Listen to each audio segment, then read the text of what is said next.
Hello, welcome to all.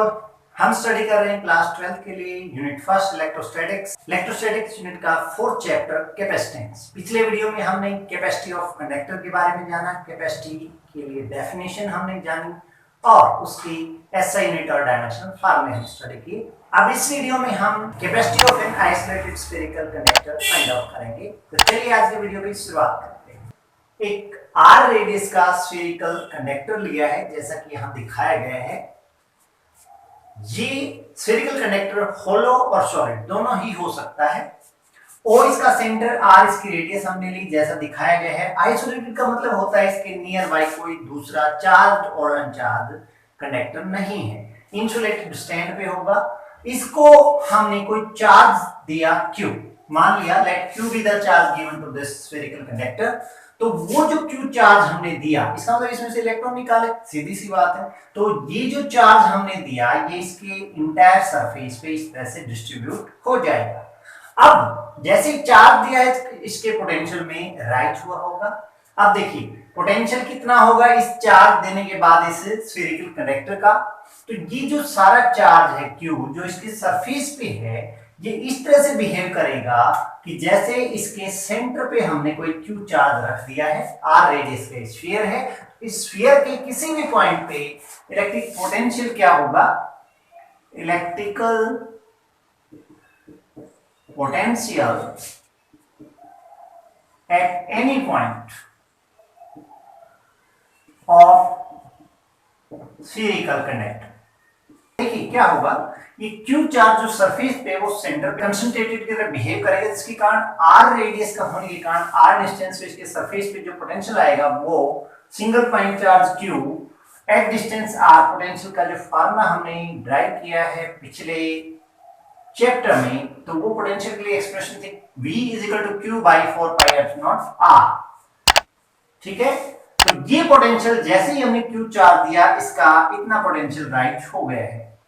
As we know, capacity of a conductor is equal to Q by V। तो Q हमने इसको charge दिया, charge देने के कारण इसका पोटेंशियल हो गया V, जो वैल्यू है Q by 4 pi epsilon not R। तो ये Q से Q कैंसिल हो जाएगा। यहां से मेरे पास कैपेसिटी और capacitance of this spherical conductor आ जाएगी। कितनी? 4 पाई एप्सिलॉन नॉट R। ये पलटी खा गए, तो ये आ गया हमारा कैपेसिटेंस और कैपेसिटी ऑफ स्फेरिकल कंडक्टर के लिए फार्मूला, जो आया है 4 पाई एप्सिलॉन नॉट R। मैं अर्थ को जो है वो आइसोलेटेड स्फेरिकल कंडक्टर मान लेता हूं, क्योंकि कंडक्टिविटी होती है। तो रेडियस ऑफ अर्थ कितनी है हमें पता है, 6400 किलोमीटर। इसको मैं मीटर में कन्वर्ट करूंगा तो 6.4 10 टू पावर 6 मीटर। तो अर्थ के लिए अगर मैं कैपेसिटी निकालूं, कैपेसिटी ऑफ अर्थ, ये फार्मूला लगाऊंगा 4 pi epsilon not capital R। तो 4 पाई एप्सिलॉन नॉट की value 1 upon 4 pi epsilon naught की वैल्यू कितनी थी? 9 इंटू 10 टू पावर 9। तो 4 पाई एप्सिलॉन नॉट की इसको पलट देंगे, यानी कि 1 upon 9 into 10 to power 9। And ये तो 4 पाई एप्सिलॉन नॉट की वैल्यू होगी 1 upon 9 into 10 to power 9 into R radius of earth हमने बताया 6.4 इंटू 10 टू पावर 6। तो जब इसको सोल्व करेंगे तो सोल्व करने से क्या आया? 6.4 अपॉन 9 इंटू, देखिए 10 की 9, 10 की 6, ये कट गए, 3 बची हैं, ऊपर जाएंगे तो ये 10 की माइनस 3 हो जाएंगे। क्लियर? यहां से मैं इसको सोल्व करूंगा तो ये ऐसे है 0.711 into 10 to power minus 3 farad. ठीक है, ये आ गई कैपेसिटी ऑफ अर्थ। अच्छा, इसको मैं लिख देता हूं थोड़ा सा और, अगर ये डेसिमल हटा लूं मैं, ठीक है, ये डेसिमल हटा गया तो इसको मैं क्या लिख सकता हूं? 711 10 टू पावर 3, ऊपर जाके और माइनस हो जाएगी तो इसके मल्टीप्लाई में आएगा 10 टू पावर माइनस 6 फेराड। और इसको मैं क्या लिख सकता हूं?